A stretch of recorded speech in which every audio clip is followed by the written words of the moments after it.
Assalamu alaikum warahmatullahi wabarakatuh. Bismillahi rahmani rahim.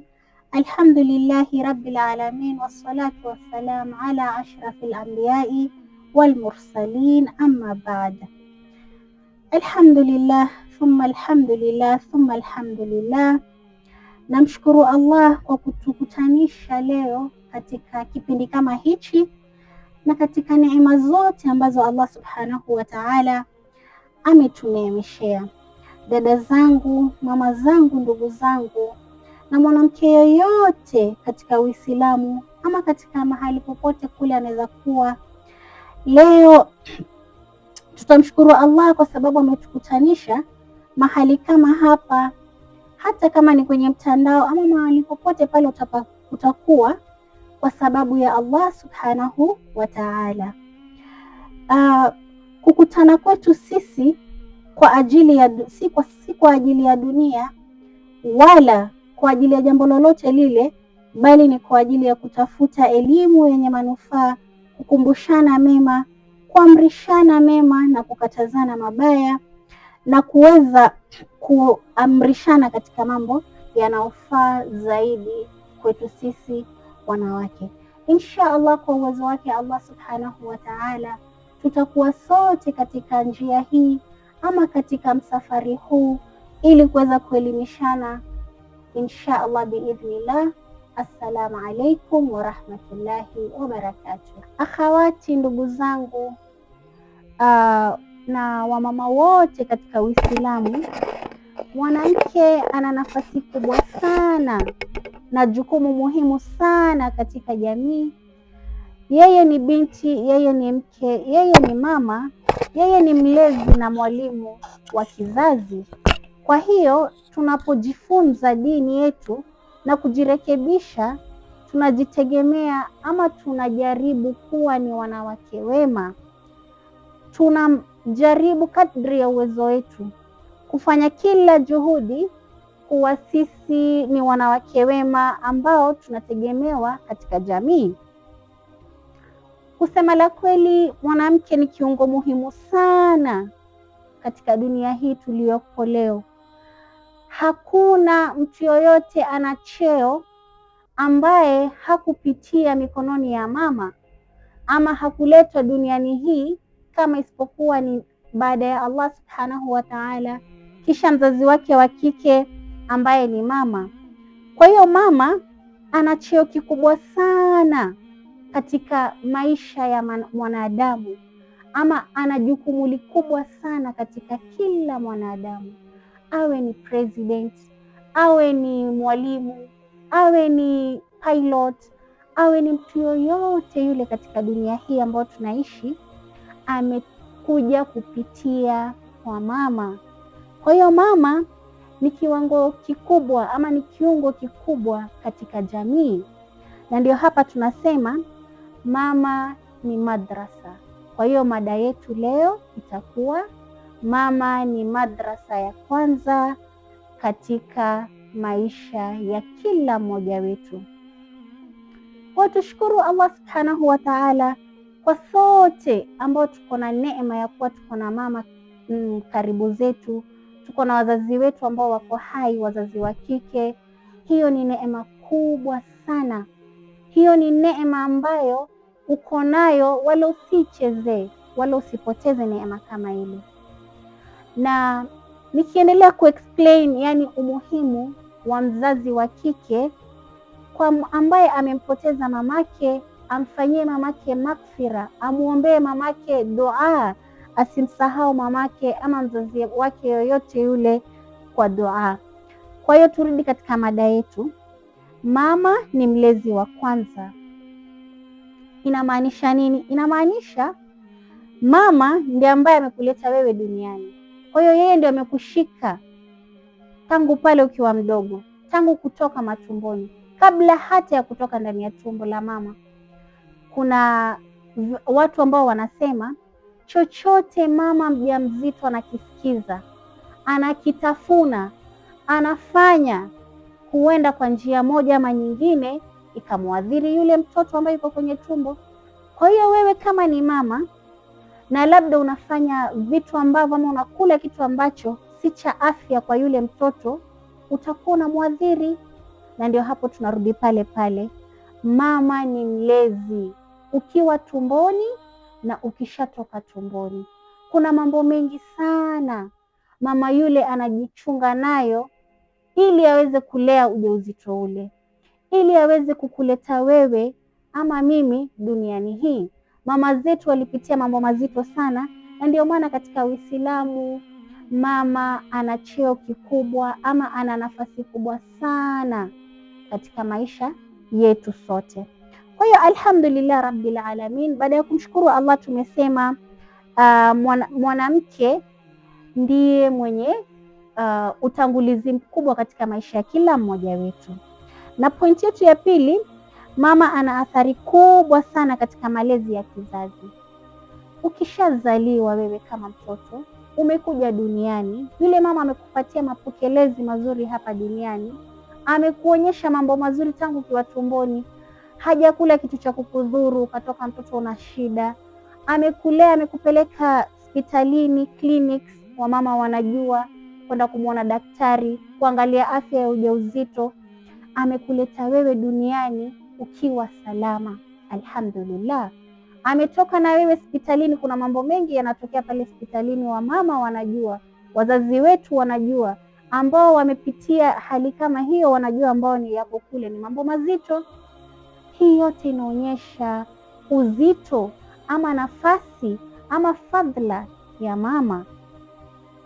Wewe mama kama huyu amekutoa hospitalini, amekuleta nyumbani, amekutanguliza na nini? Mambo yepi wewe utasoma kutoka kwa mama kama yule? Kwa hiyo watoto wetu wanasoma mambo mengi sana. Kila kitu unachokifanya mbele ya yule mtoto tangu utotoni anakisoma. Maanake mtoto kama yule akija duniani hana lolote anachokijua. Maskini hajui chochote. Hajui kuna lugha hii, hajui kuna peremende, hajui kuna chumvi, hajui kuna subiri. Ni wewe utakayemfundisha. Kwa hiyo hapo ndio tunasema mama ni madrasa, mama ni mwalimu, mama ni class. Kwa hiyo hii class ikiwa imepinda, yule mtoto pia anakuwa ni mwenye kupinda.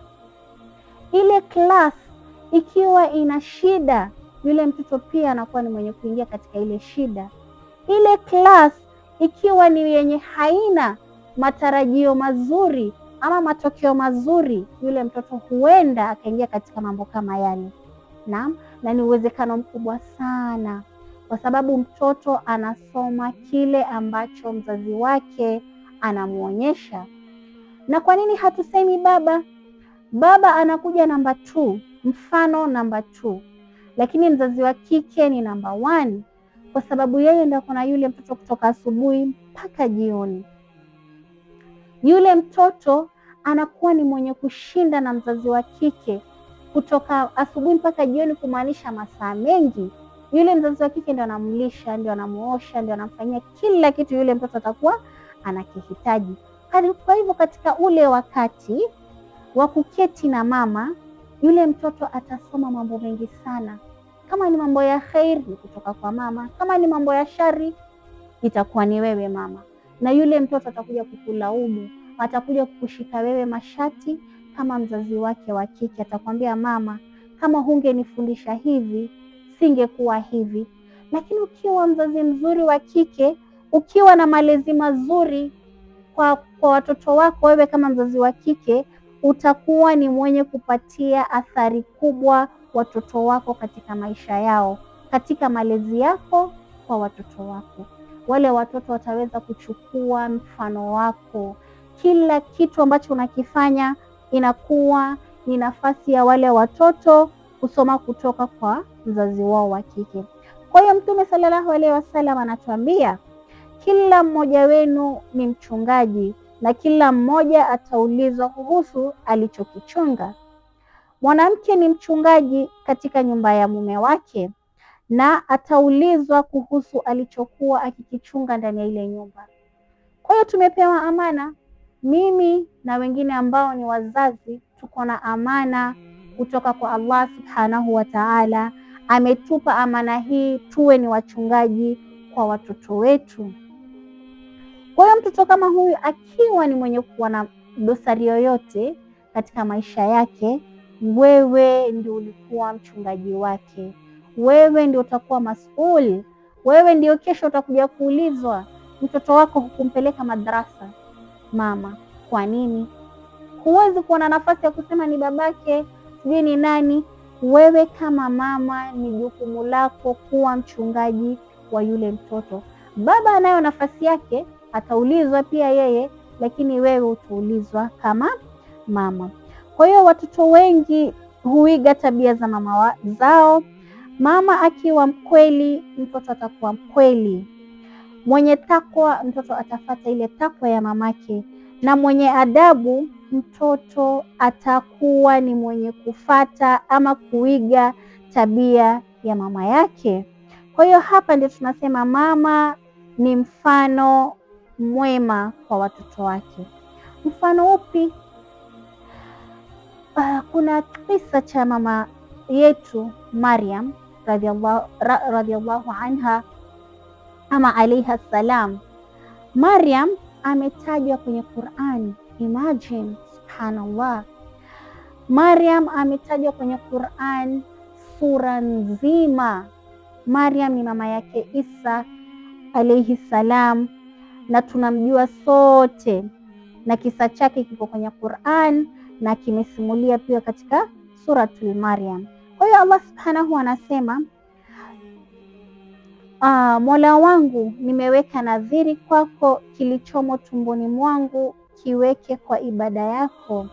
Yani katika suratul Imran, mamake Maryam alimlea binti yake katika utiifu kwa Allah. Yani sasa Maryam alilelewa katika utiifu kwa Allah subhanahu wa ta'ala, na Maryam akawa miongoni mwa wanawake bora kabisa duniani, na Maryam akawa ni mwenye kumzaa nabii ambaye tunamjua Nabii Isa alayhi salam, na subhanallah tukawa ni wenye kufata kisa chake ama sura nzima katika jina lake Maryam kwenye Qur'an, suratul Maryam. Wale ambao hupenda kutangaza mambo ambayo hayako, kusema kwamba mwanamke amedhalilishwa katika Uislamu, hilo si kweli. Ukiangalia katika Qur'an, mwanamke ametajwa, mwanamke amepewa daraja kubwa sana. Mwanamke ameangaliwa na macho ya huruma, mwanamke ameangaliwa na njia ya kitofauti sana, na amepewa daraja kubwa sana. Na ndio maana kuna aya kama ile inayosema ar-rijalu qawwamuna 'ala nisa. Ukifuatilia ile aya itakuonyesha fadhila na uzito wa mwanamke, ama na ile respect ambayo mwanamke amepewa na ile nafasi amepewa katika jamii. Kwa mwanamke anayemcha Allah subhanahu wa ta'ala huwalea watoto wake katika Uislamu, huwahifadhisha watoto wake, na humake sure watoto wake wametia njia ambayo ni ya Allah.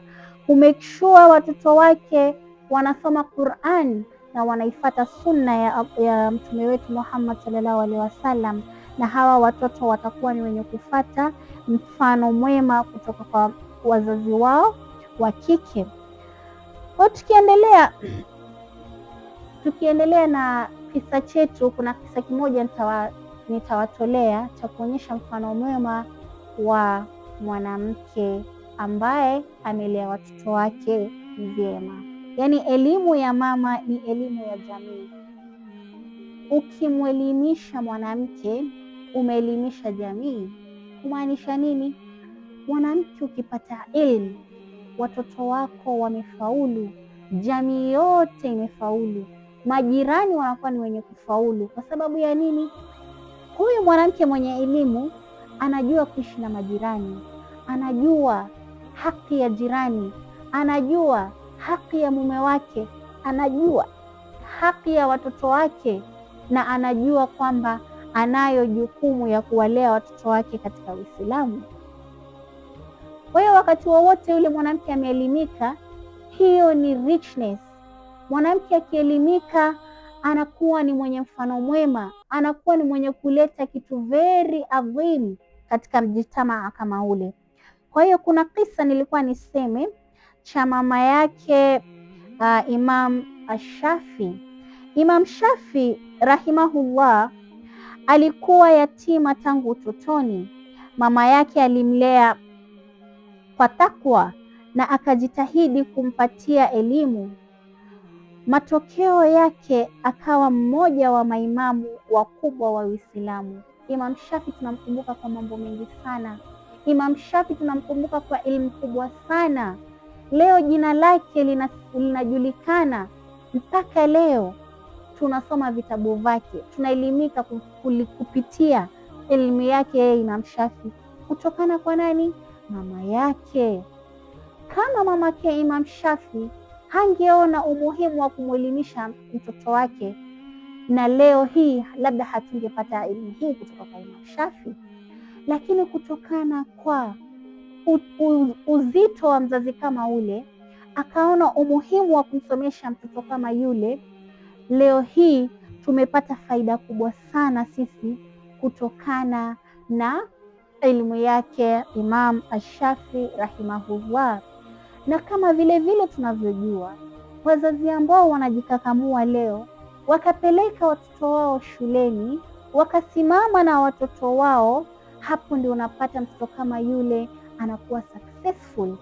Mtoto kama yule akitoa historia yake hakosi kumtaja mamake katika history yake. Atasema mimi namkumbuka mamangu kwa kadha na kadha, mimi nakumbuka bibi ya mamangu kwa kadha na kadha, mimi namkumbuka mamangu alikuwa akinichapa kama sijakwenda shuleni, kama sija revise. Yote mara nyingi huwa ni mama. Na si kumaanisha kwamba baba hana nafasi ama hana jukumu. Baba jukumu lake twalijua, yeye pia ako na hand in this, lakini tunasema mama jukumu lake ni likubwa zaidi. Mama umuhimu wake ni mkubwa zaidi, na mama akiwa ni mwenye ilmu anakuwa ni mwenye kunufaisha nyumba yako nzima. Na mwanamke akiwa ni mwenye kuwa na takwa, anafanya nyumba yote inazidi kuwa na takwa. Kuna kisa tulikuwa tunaambiwa tukiwa wadogo, mara nyingi mwanamke akitaka nyumba yake isimame, ilikuwa ni lazima aangalie mambo manne. Mambo manne haya ni yepi? Ya kwanza, kumweka Allah awe number 1. Number 2, communication. Number 3, trust. Number 4, yani ana make sure nyumba yake inasimamishwa swala na inasomwa Qur'an. Nyumba ambayo inasoma Qur'an na inasimamisha sala, ni vigumu sana kukuta mambo yanakwenda mrama. Ni vigumu sana shetani kuingilia. Ni vigumu sana mahasidi kuingilia. Ni vigumu sana pia ile ain kupata nyumba kama ile. Kwa hiyo wanawake ama ndugu zangu wa kike ambao hawajaolewa, mkiingia katika ndoa zenyu, tuwe ni wenye kukumbuka kuweka mambo haya yawe ni katika maanani sana, na tuwe ni wenye kuwa na takwa katika maisha yetu na katika chochote kile tutakuwa tunakifanya katika maisha yetu. Na katika kuhitimisha mazungumzo yetu ya leo, tumezungumzia kuhusu mwanamke ndiyo madrasa ya kwanza ya watoto wake. Kwa hiyo wewe kama mwanamke, ukiwa ni mwenye kuzungumza maneno mazuri, watoto wako wataiga mfano mzuri kutoka kwako. Watoto wako watajulikana kwamba ni watoto wa kuzungumza maneno mazuri. Watoto wako ama nyumba yako itakuwa ni yenye kuwa na sifa nzuri. Ukiwa ni mwanamke mwenye kupenda kutoa sadaka, watoto wako watafata mfano wako. Watoto wako watapenda kutoa sadaka. Hiyo inakuja kwa wazazi wote wa kike, lakini leo tunazungumzia mwanamke. Naam. Kwa hiyo ukiwa ni mwanamke mwenye unapenda kutabasamu, utapata wale watoto wanafata mfano wako. Kuna nyumba nyingi subhanallah, utakuta watoto akikuangalia hivyo kukazia macho, wala hana haja nawe, wala hajismaila, wala hafanyi lolote. Lakini tunaambiwa smile ni sunna. smile inakaribisha, smile inafanya yani mambo yakawa mazuri. Kwa hiyo ukiwa ni mwanamke mwenye unajua kutabasamu, wallahi subhanallah, unaleta nur na wale watoto wanakuwa ni wenye kufata jambo kama lile. Mwanamke mwema akiwa ni mwenye kuwa na dini, wale watoto wanafata mfano ule ule. Mwanamke ndani ya nyumba akiwa ni mwenye kuswali kwa wakati, watoto wanafata mkono ule ule. Mwanamke akiwa ni mwenye kuswali sunna na faradhi kwa wakati wake, watoto wake wote wanafata mkono ule ule. Mwanamke akiwa ni msafi, watoto wanafata usafi kama ule kutoka kwa mzazi wao wa kike. Mwanamke akiwa ni mwenye kujua mapishi, watoto wale wanakuwa ni wenye kupenda upishi pia. Na mwanamke akiwa ni mwenye kuwa na msimamo ndani ya nyumba yake, kuleta msimamo wa kusoma Qur'an, kufundisha watoto wake sunna, kufundisha watoto wake maadili mema, watoto wale wanakuwa ni wenye kufata na wanazoea. Kwa hiyo nini tunavyosema katika mada yetu ya leo imetufundisha mwanamke atafute elimu, mwanamke awe ni mwenye kung'ang'ana leo na kesho kutwa kutafuta ilmu. Ilmu inapatikana kwa wepesi sana leo hii, si kama enzi za kitambo. Wazazi wetu labda hawakupata, lakini mimi na wewe leo ilmu tunaipata kwa wepesi. Media tunapata elimu kwa wepesi, mitandaoni ni wepesi sana sisi kupata elimu. Kwa hivyo najihusia na nawahusia ndugu zangu, akhawati, mama zangu, sote tujitahidi kutafuta elimu ili tuweze kuelimisha watoto wetu katika majumba yetu, ili watoto wetu wasikuwe ni wenye kuhasirika, ili watoto wetu wapate mafanikio ya kesho. Assalamu alaikum wa rahmatullahi wa barakatuh.